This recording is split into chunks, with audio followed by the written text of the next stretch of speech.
I get to versus I have to mindset. Oftentimes I would feel weighted by things because I feel like I have to do this.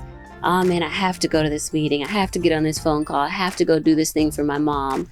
When I realized that actually I've been uniquely gifted, I've been chosen, and this is a privilege to do it. Now I get to operate out of a different mindset. I get to take care of my mom. I get to go and do this thing. I get to have this meeting. Yeah. And that has freed me. Welcome to Shaping Freedom. These conversations are about how freedom is actually formed, what we inherit, what stops working, and the choices that change how we live and lead. I'm your host, Lisane Basquiat. Freedom can be inherited as a story, but it still has to become personal. In part one of our conversation, Kenneth B. Morris Jr. and Dr. Paulette Brown-Hinds shared what it means to steward family histories and institutions connected to freedom, education, journalism, and community. We also learned about Footsteps to Freedom and the inaugural Frederick Douglass Travel Club journey to Scotland. Now we're going to turn toward another expression of freedom, the willingness to bet on yourself. Teri Ijeoma left a career in education, learned how to use trading to support the life that she wanted, and eventually created Trade and Travel, which became one of the world's leading investment education programs. During the recording of this conversation, I was so honored to have been in the room when she learned that her new book, The Risk Worth Taking, had debuted at number 3 on the New York Times bestseller list. In the second part, we're going to talk about financial knowledge. We'll talk about inherited beliefs about money, generational wealth, personal assignment, and the risks that allow us to create lives that feel more like our own. We'll also ask a question that really is the question that sat in the center of this entire conversation. What is yours to carry forward? And what are you being invited to create differently? So welcome back to the Shaping Freedom podcast, and I'm really excited to hear your thoughts on this part 2 of this conversation.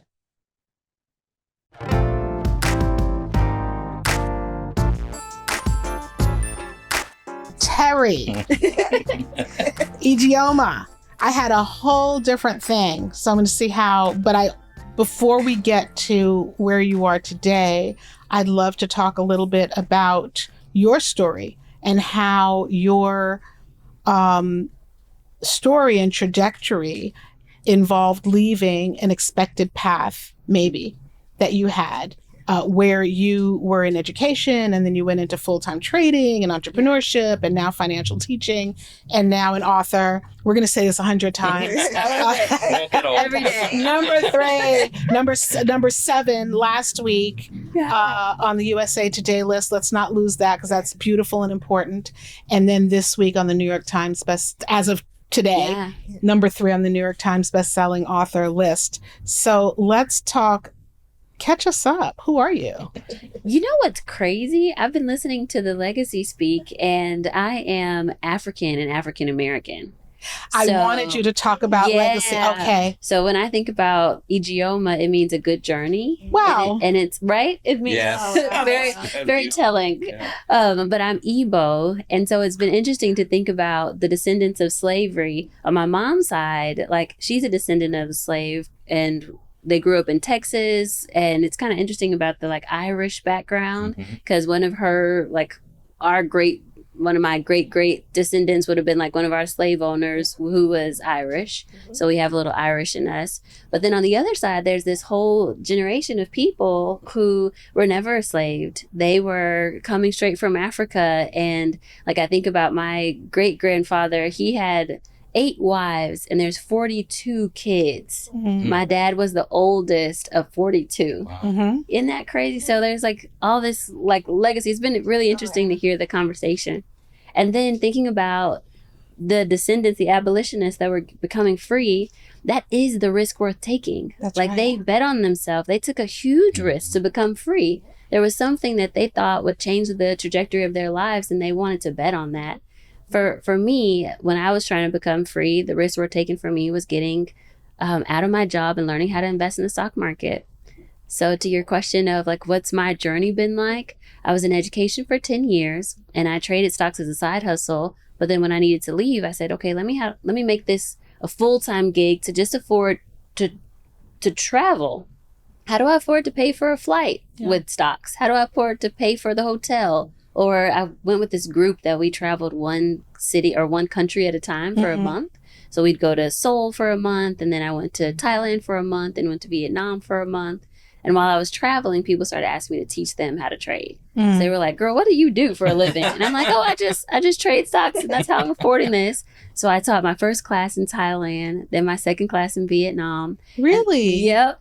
And then when I got back home, I was finishing up seminary, and my friends in Dallas asked me, because I was at Dallas Theological Seminary, will you teach us how to invest? I did a class at the school, and 71 people showed up. And I was like, oh my God, they really want to know how to invest. I'm supposed to be like teaching the gospel, and they want to know about money. Comes in different ways. It does. Like, I heard a guy say once, he's like, one of the things that stops ministers the most is because they can't manage their finances. So if you can help them with their money, then they can keep ministering for longer. So it's a ministry in itself to help people learn to invest. And to our point of freedom, it helps them be more free when they can have options because they're not worried about how much money they have in their account. Yeah. So I started teaching people, and then people started asking from all over, can you teach us? So we put it online. It became a #1 course online for about 3 years. In the world? In the world. Yep. Trade and travel is what I called it, because that's what I did. I traded and traveled. Is it still? It's still, yep, tradeandtravel.com. You can still go and find courses from beginner to advanced on how to invest in the stock market. Okay. And then people would say, well, Teri, I can't do the course just yet, but do you have a book to recommend? And I didn't have a good book to tell them. So she wrote it. So I wrote it. The risk we're taking is an investing book, but it's in a story. And now people can learn. I bought my first home. I worked in financial services for years before I became an entrepreneur. And I bought my first home trading.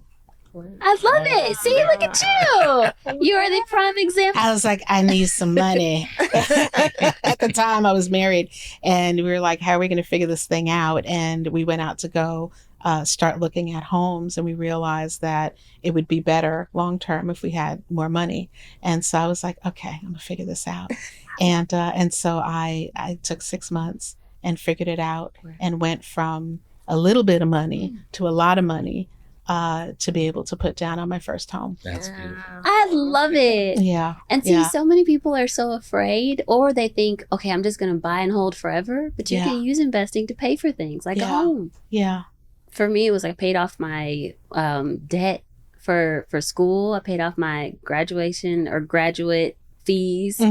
Like, there's so much you can do. There's so much how you can to do. actively. And there's so many different invest. ways that we can participate in being able to find a way to get the things that we want to get, and not just material, but just like to have the experiences that we want to have.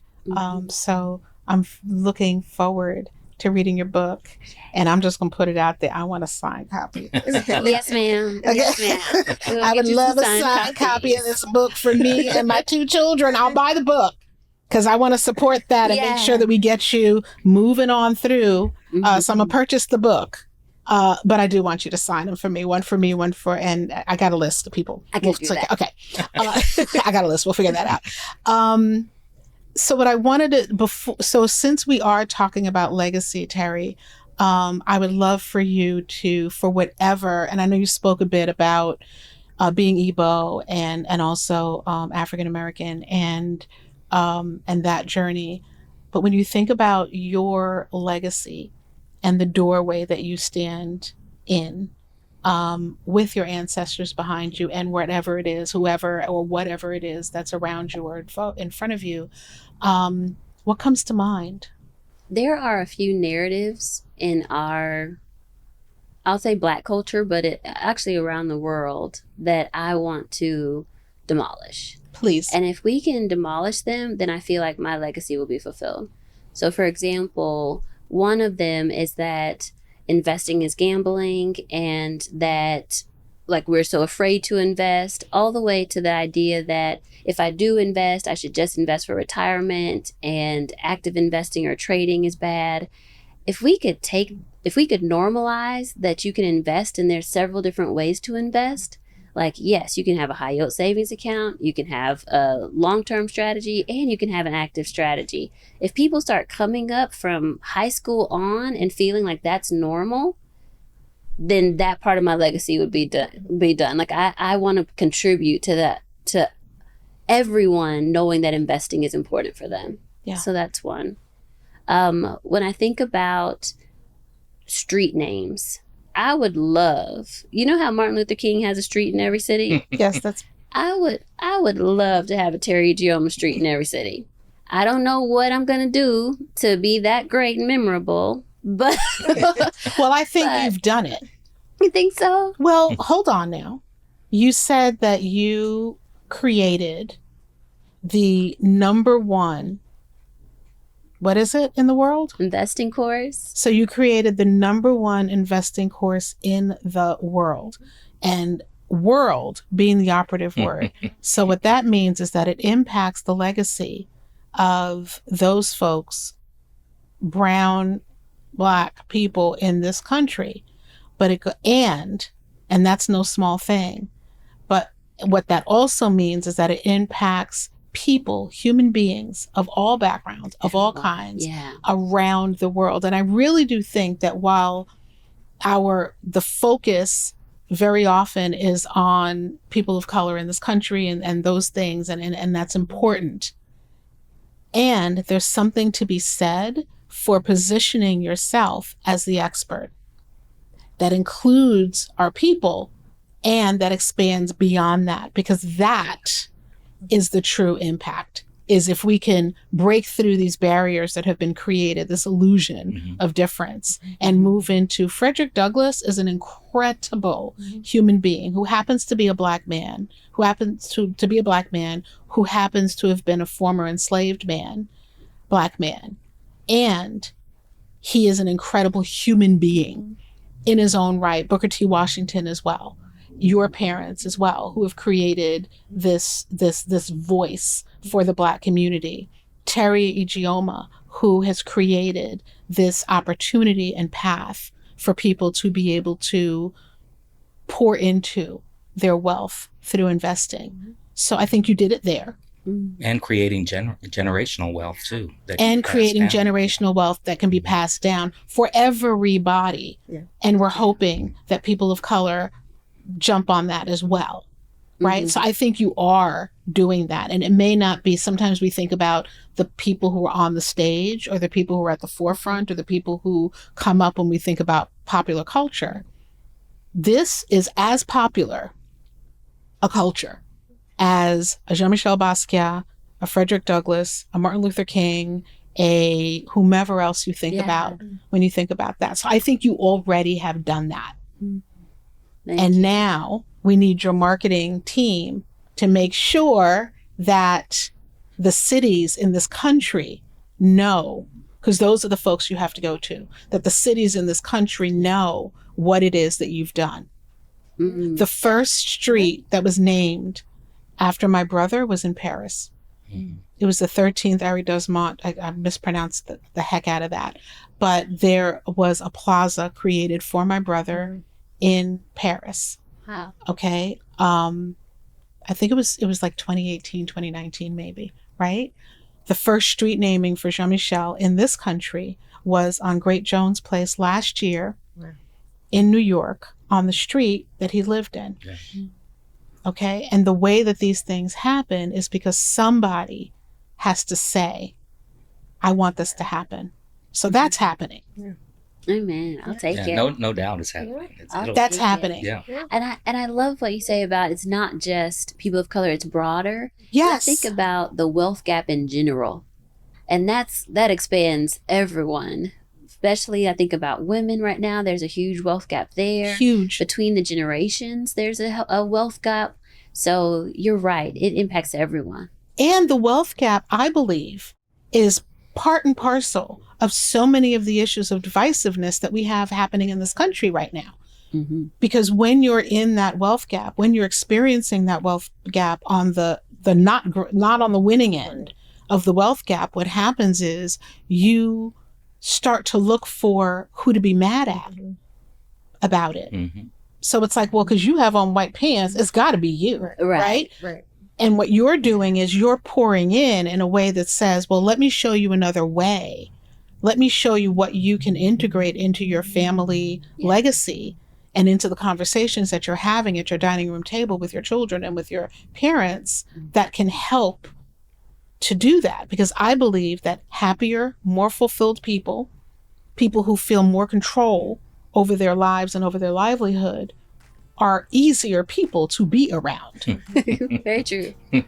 Very true. Right? Yeah. Mm-hmm. Easier people to be around. All of a sudden, I'm not ticked off at you because you have on a, whatever you're wearing or whatever I'm not as mad at you because I feel empowered in my own life. So keep on doing that work. And we're going to get you a street named after you here in this country. Thank you.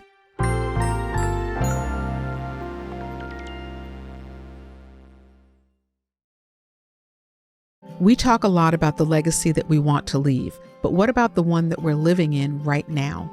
I'm Lisane Basquiat. I'm a board-certified NLP expert and a legacy healing strategist. I created Shaping Freedom to help our community move from autopilot to authority.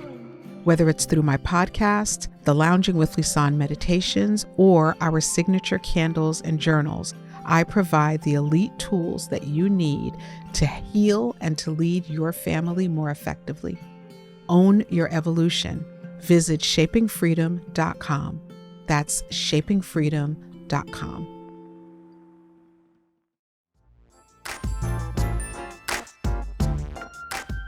So there's a difference between, and I think we touched on this a bit, there's a difference between an inheritance and an assignment. So in the vision that comes to me or is, inheritance is, I have this thing, I have a watch, I have a house, I have some money, whatever, and I'm going to bestow this upon you. An assignment is, what am I meant to be doing on this planet during this lifetime, right? And each one of you have taken that in some way.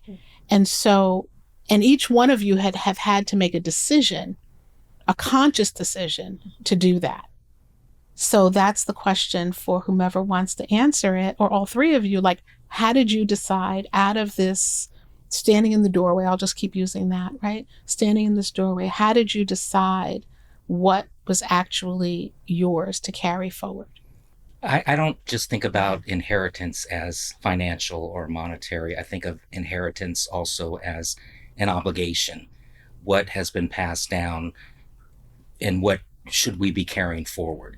And so when I think about my ancestors and the struggle and the sacrifice and the endurance and just being able to overcome insurmountable odds to rise up to not only affect change in their own lives and their families, but to affect change for all of us today.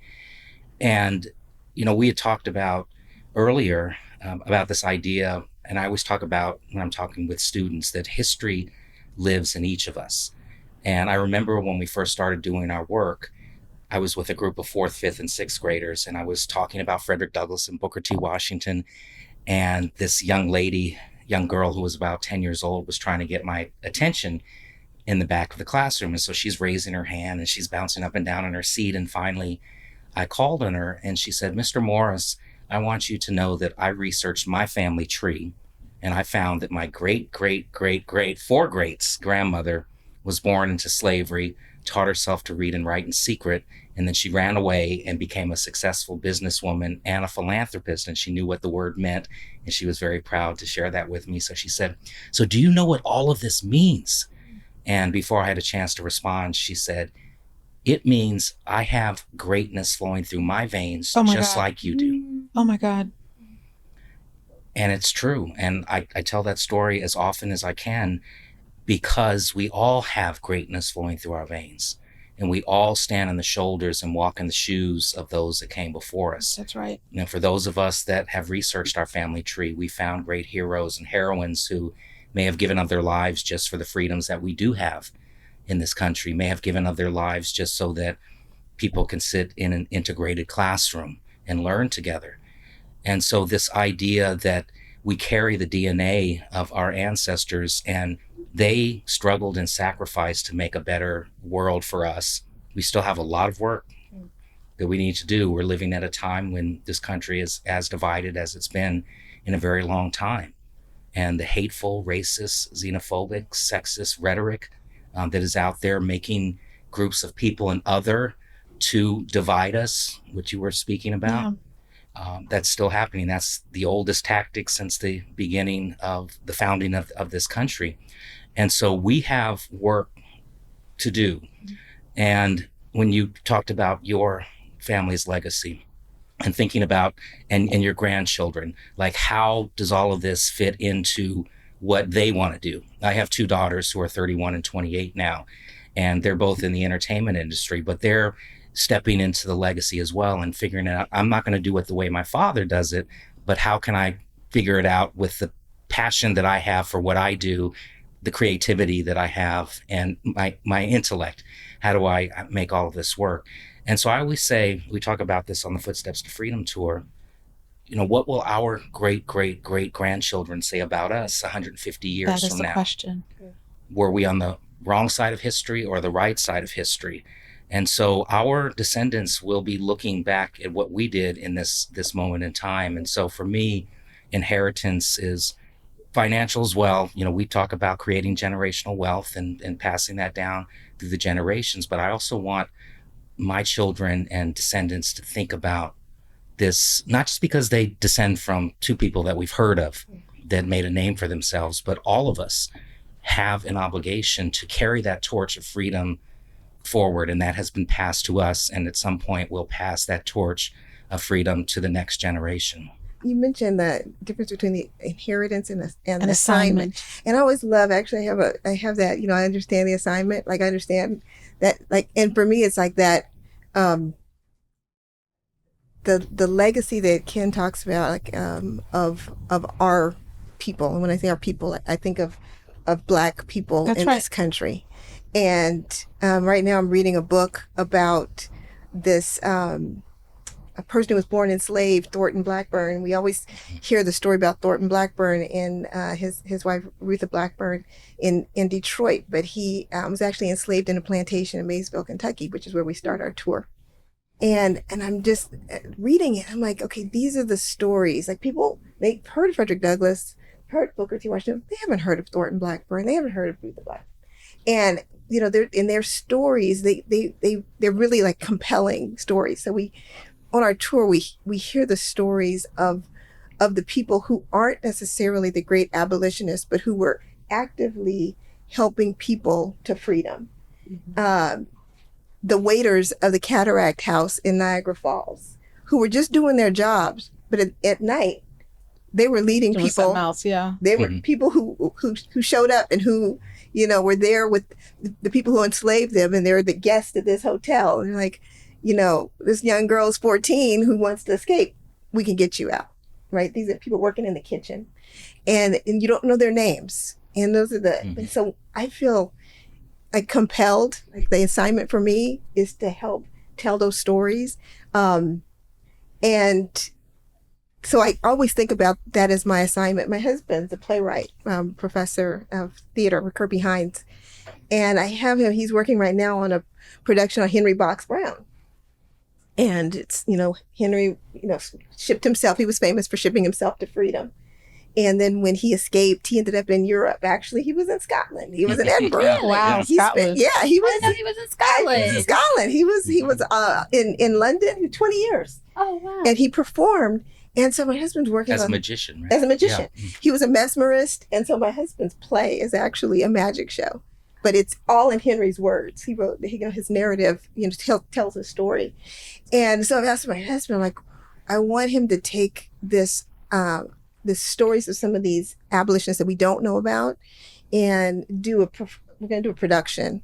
Kind of like the Pageant of the Masters in Laguna's tableau vivant concept of like portraiture, but it's going to be these portraits of, the Cataract House Hotel waiters, or the folks that are, there with that helped Rutha and Thornton Blackburn and the Lightfoots, that, like these famous folks in their cities that we don't know about here, John Parker in Ripley, Ohio. And so I feel like there's, for me, like when you ask that question about like the assignment, I'm like, this is what I'm supposed to be doing. Like, this is the work, my ancestors left for me to do. And using like all of the connections I have and folks at my disposal to help tell those stories is something I'm supposed to do. I thought it was going to be, being a professor of literature, and realized that's not. That was part of it. Yeah. It was preparing me for that. Yes. The skill set. Yes. Yeah. Yeah. Going back to what you were just saying, Ken, I think that what's also important, I strongly believe we focus a lot on generational wealth from the perspective of material things, money, house, watch, whatever. We're also bestowing emotional and mental legacy, to the people around us and the people that are in front of us.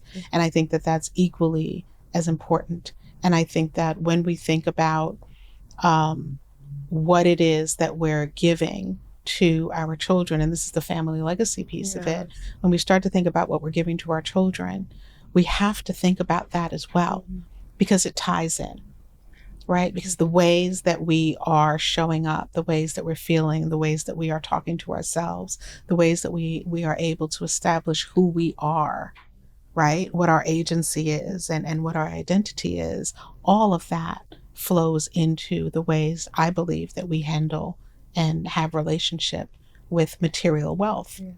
And it's very, very important I think we think also about that. Need to acknowledge, for those of us that descend from people that were enslaved, and when you introduced me as the great, great, great grandson and great, great grandson, all of those greats, it makes me sound like I'm far removed, and I'm really not. You can't be. And I talk about my great grandmother who lived to be 101 years old, and she met Frederick Douglass when she was a little girl.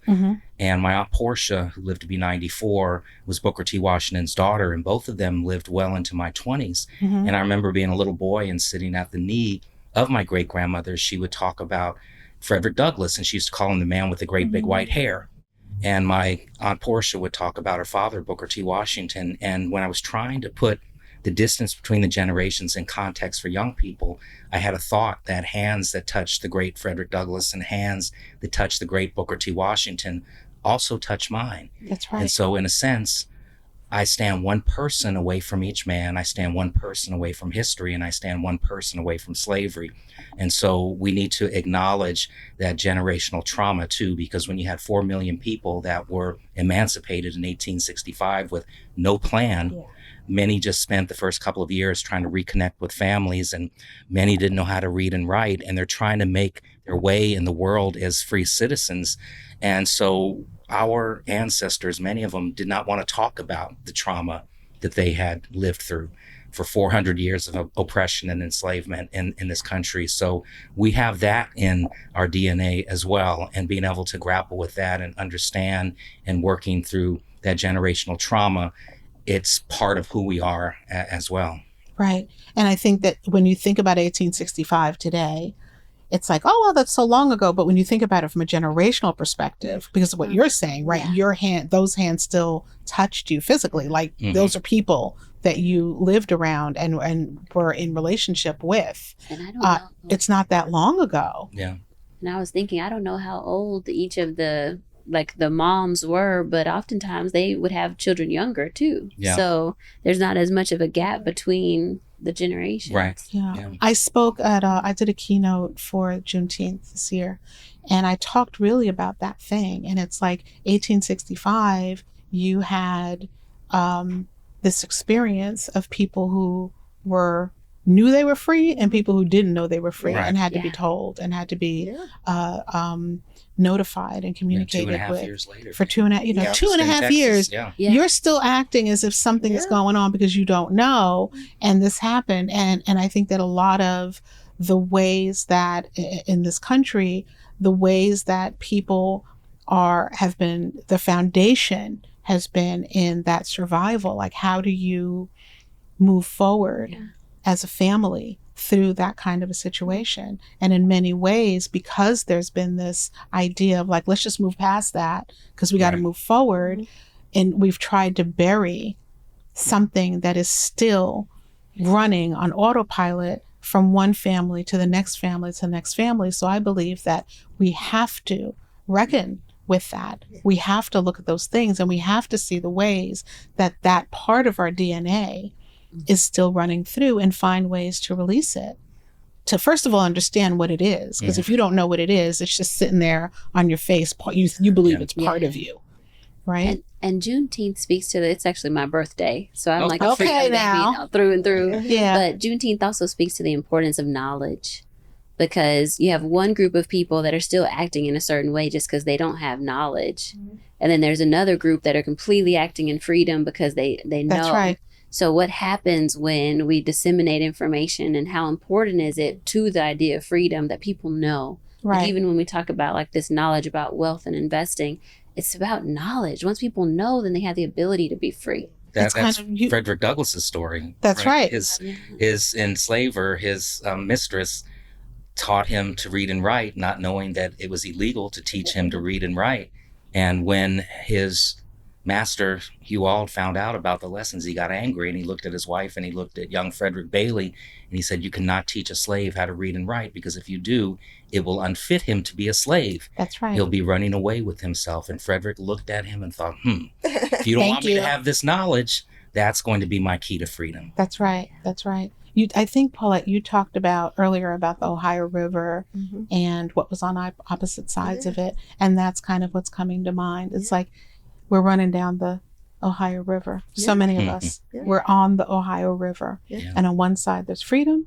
On the other side, there's slavery, enslavement. And so we want to, and I encourage people to think about, as you're on that journey, what parts of you are still on the enslavement embankment.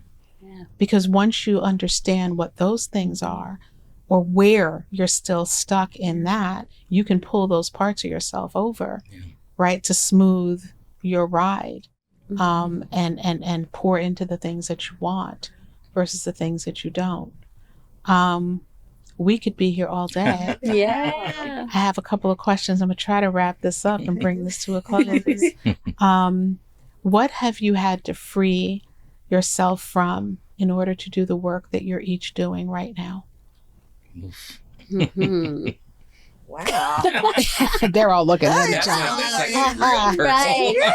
It's diving deep. In my, so mine has been a mindset thing, and it's a I get to versus I have to mindset.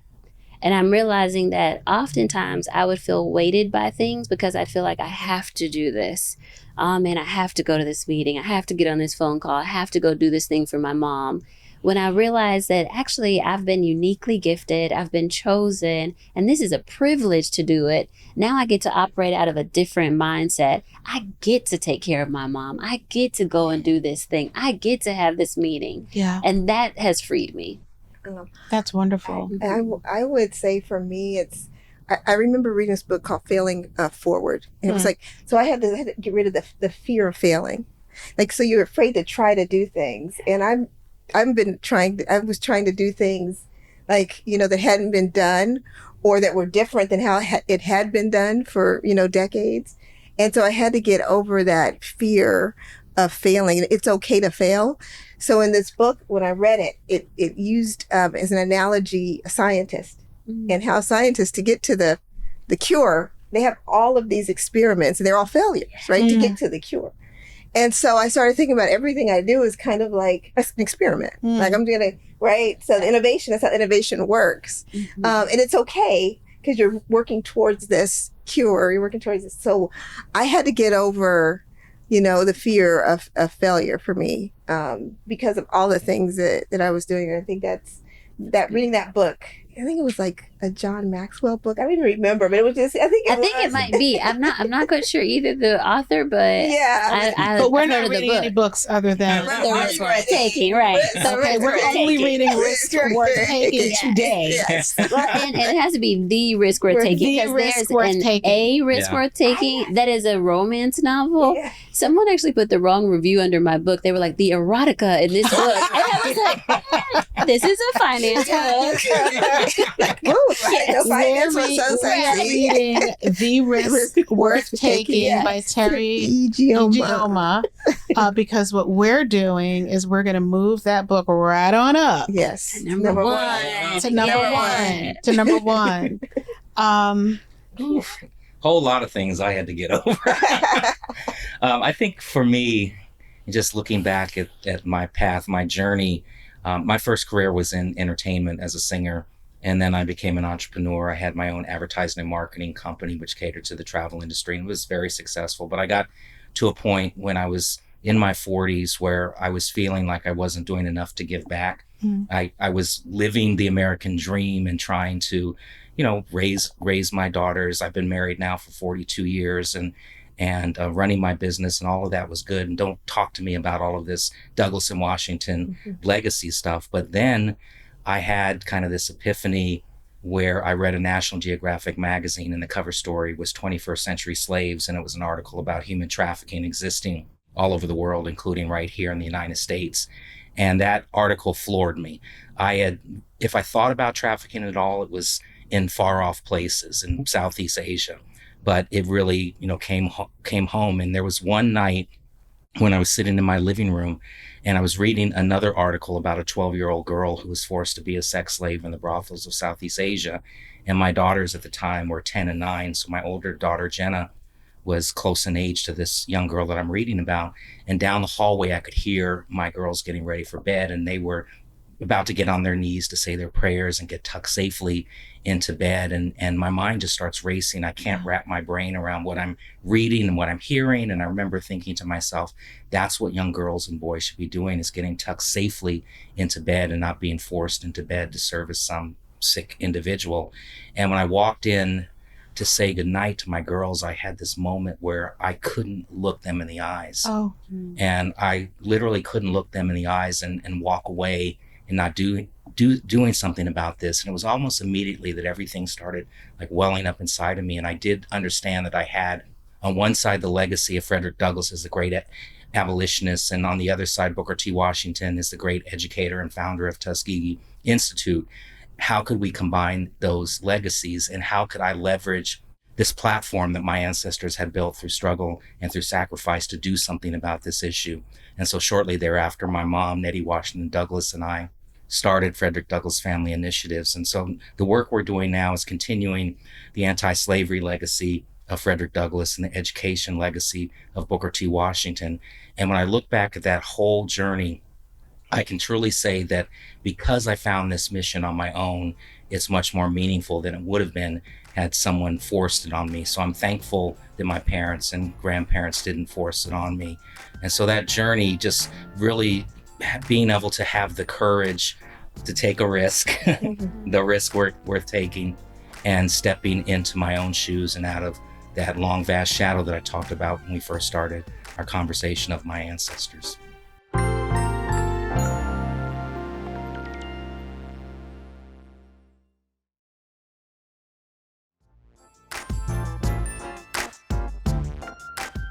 I think that each one of you have described a moment where there was something that you were invited to say yes to. And you each chose to do that. And sometimes those things pop in the most kind of unexpected way. And sometimes it's like this glaring thing that you have to pay attention to. And we have a choice to either do it or not. And what I'm feeling into sitting here with the three of you, incredible human beings, is that the conversation that we're having today about the impact and influence that you three have on the world and on your own legacy is the result of you saying yes and responding to that assignment that each one of you were touched with. And I think that's a beautiful thing. The other thing I wanted to mention before I ask you another question is sometimes we see people and we idealize these folks, right? The Frederick Douglasses, the Booker T. Washingtons, your parents, you, Teri. And I think that what's important for those who are listening is, yes, honor the people that came before us, honor the people who are doing the wonderful work out in the world. The real juiciness, though, is to take that and apply it to your own life. Mm-hmm. Like, where in your life do you need to say yes to something that can lead you to having the number one wealth building course in the world? Where in your life could you say yes to a legacy that has something for you that might be different than what you feared it was, where maybe you don't get lost in it, but you use it, pieces of it, to move forward and to do something new and different? Where in your life is there an opportunity for you to take something that your family has built and move that forward in a positive way and make the adjustments to it so that you're able to transform it from something that is heartfelt and civic into a business, that can actually be left in a way that's different than how you received it. And I think that that's the real lesson in all of this, and how we who are listening to these stories can take something out of kind of the ethers and apply it into your own life. I think that's the thing, right? That's the thing there. My question as we close out is, what do you hope that the next generation receives from your work that maybe you didn't receive? My mom was, and she's apologized to me about this, but she was the biggest fear monger whenever I would take a risk. When I was thinking about quitting my job, her first thing was like, well, so how are you going to have benefits? What about insurance? Like, she'd always have the opposite, which I mean makes sense because all of my life she's been trying to keep me safe. Yeah. So for me to do something that might make me unsafe, like, her first instinct is, but how do you stay safe? Yeah. And so I'm hoping that for the next generation, I give them permission to do things that are scary. Because on the other side of the risk is going to be a reward. And it could even just be, I learned. But you don't have to always be safe. It's okay to take risk. Are you first generation? On my dad's side. On my mom's side, we're here. We're from here. On your dad's side, you are. Yeah. So I understand that. My father was a Haitian man, Gerard Basquiat. And when I told him that I was leaving corporate, to help people, he was like, what are you even talking about? Yes. He's like, you have a great job, put on a suit every day and go do the thing that you're doing. Like, that's what you want to do. And everything kind of pointed in that direction. So I totally understand that. Yeah. And I think that first generation can be expanded beyond, being the child of immigrant parents. I think that everyone in this room, including myself, we're first generation something, right? We're first generation something. And I think it's important to pay attention to what we're first generation at, because that's the thing that we can give ourselves the most grace around, because being first generation is wonderful. It's risk, right? The reward is great. And in a lot of ways, you're building something from scratch. Yeah. Right? You're taking whatever was expected of you, whatever the inheritance is, right? And integrating your assignment, your own personal assignment, and figuring that out without the blueprint for it. So the fact that each one of you and myself, have been able to do that, I think is a wonderful thing. And so for you, what do you hope the next generation receives? I mentioned the idea of family businesses, and one of the challenges is that the second generation always sees the big challenge because they've heard from the first generation, like how hard things are, right? How hard this all is. And so it's something you end up not wanting to do, right? Because it's not going to bring you, it could be strife. It's not going to bring you joy, whatever it's not going to bring you. And this year, my niece Peyton went on our tour for the first time. and she wants to be a teacher. And we're thinking, I'm always thinking training up the next generation for the work we do. And I leaned in to her towards the end of it and said, is this something you see yourself doing every summer? I do it every summer. It's our summer experience. And she said, I think so. Of course, her father, she goes, my dad, it was a little challenging the first couple of days, but I see this as something I should to do. And my son Alexander sees both his parents as doing things that we feel bring value to the world, but also that we love doing. There's like a lot of joy and passion in what we do. And so he's like just grown up with that. And he thinks that's what life should be like. You're doing the stuff that you're passionate about and it has meaning for the world. So I'm hoping that, for the next generation, for me, that they can find the thing that brings value to the world, but also that they love doing. Yeah. That brings them joy and fulfillment. And it's not that it's this horrible, or negative thing. That's what I'm hoping, because I think that's something that I've been able to bring to the work that I do. And I feel like it's important, but we have so much, just even if it's a tough subject like slavery and talking about enslavement, but there's just, we feel like the impact that we have with the folks who participate in our tours. And this last trip, we give gifts to each other. We pick up a name. It's a part of our experience on our tours. And so the person who picked my name, he comes on the trip all the time because he leads his human resources department at the school district. So he had, as my gift, he bought a notebook and he had everyone write a note to me that went on this trip. So it was like 90 people. And in it, they're just talking about how impactful the 7 days had been for them. And he was like, I just want you to read this whenever you're, wondering if what you're doing is important or what kind of impact it has. I love that. Yeah. And so that's what I want for the next generation. It's like impactful, meaningful work that is contributing, but also that brings you joy. They enjoy. Yeah. I love that. Yeah. What I hope for the next generation, I actually already see happening in my 2 daughters and my brother's sons, my nephews.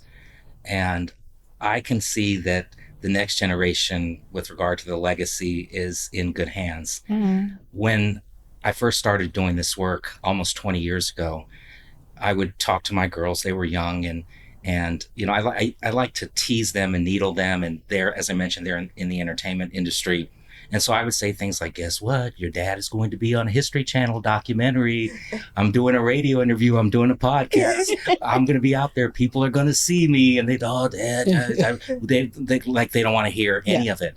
But as they started to get older and they started talking about their ancestors, they, at the ages they are now and even younger, they knew more about this history than I did when I was in my teens and my 20s. And so they've been watching. They didn't act like they were watching, but they've been watching.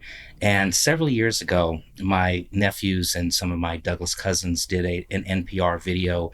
It was around Frederick Douglass's 4th of July speech, What to the Slave is the 4th of July. And it's just a beautiful video. It went viral, and the kids got interviewed, and they were just so eloquent and brilliant and smart. And so when I say what I hope for, I see already happening. I see that in the next generation, how they're stepping into their own shoes. And they've been watching and listening in ways that I had no idea. Wow, that's amazing. I think what I'm seeing here is the through line is changing your mindset about some things. And I know for me, I carried some of that, Teri, where my parents, my father in particular, was very much about doing the right thing and what you have to do. And so in a lot of ways, I adopted that mentality. Even when I was doing something amazing, it was always, I have to go do this thing. Yeah. There was like this weight to it that is very different from when it's like, I get to drive up to LA and sit in this room with these amazing human beings who are doing the most interesting, wonderful of things, and to sit down and spend, time in conversation with them. I get to witness Teri Ijeoma hearing this amazing news about the work that she's done, and Ken experiencing what it's like to be Frederick Douglass Books and to have the very first book on a New York Times bestselling list, right? Or to see you, Paulette, talk about joy, right? Joy and how important that is. Or you to talk about, Ken, what the work that you've done to date is pouring into and flowing through your own lineage to your children. I think that's a beautiful thing. And I think that is a beautiful lesson and model for those folks who are listening. Find joy in what you're doing. And if your heart isn't in it, which I think all three of you have talked about, make sure that what you're doing or do the thing that makes your heart beat. Yeah. Do the thing that brings you joy, because that's the thing that you're going to be able to do and create incredible impact with, is the thing that you enjoy doing. And that is what each one of you have exhibited and are modeling for the world. So do the thing that brings you joy. Understand what freedom is for you. What does freedom look like for you? And start moving yourself in that direction. What does legacy look like for you? Think about that. You are going to be someone's ancestor one day. And so, yes, think about that. And also think about how you're showing up and what your healing needs to look like, what you need to release in order to be on the side of history that you want to be, both publicly in the world and the work that you do, but also within your family, right? And then also take the risks, do the things, take the risks, get behind each other, collaborate on things, as you all have done in so many different ways, to be able to create these incredible experiences and opportunities for other people.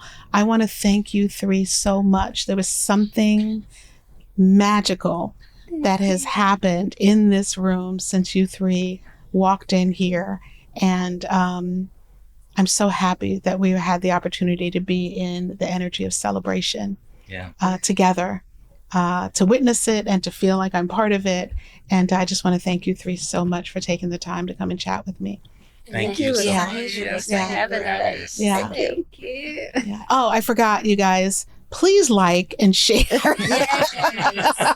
this episode. And if while you were watching or listening to this episode, if someone popped up in your mind, they popped up for a reason. So if there's something about this conversation that resonated with you for yourself or that resonated with you for someone else, please take the moment to let them know that.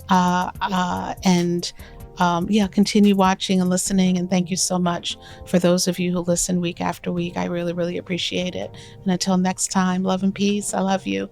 This is Lisane Basquiat.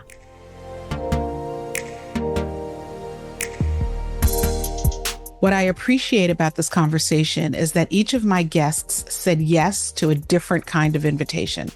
Teri said yes to leaving a path that no longer felt right and learning how to create greater financial agency. Paulette said yes to evolving a family institution while protecting the history, service, and community commitment at its foundation. And Kenneth said yes to stepping out of the shadow of an extraordinary lineage and to finding his own way to continue its work. None of them followed a completed blueprint or roadmap. They each had to distinguish between expectation and assignment, between what had been handed to them and what they were personally being asked to do with it. And I think that's a question that belongs to all of us in our own lives. What have you inherited financially, emotionally, culturally, and spiritually? What do you want to bring forward? What needs to evolve? And what are you ready to release? And finally, what might become possible for you when you stop saying, I have to, to things and you begin to recognize what you actually get to do. You will be someone's ancestor one day. The choices that you make now will become part of someone else's inheritance. Thank you to Kenneth B. Morris Jr., to Dr. Paulette Brown-Hinds, and to Teri Ijeoma for this generous and deeply layered conversation. Please support Teri's book, The Risk Worth Taking. And please also learn more about the Frederick Douglass Travel Club and its upcoming journey to Scotland happening this fall. Please also like and share this episode. If someone came to mind while you were listening, take that seriously, send it to them. Let them know what made you think of them. And thank you so much, as always, for continuing to listen, to watch, and for being part of the Shaping Freedom community. It means so much to me. Until next time, love and peace.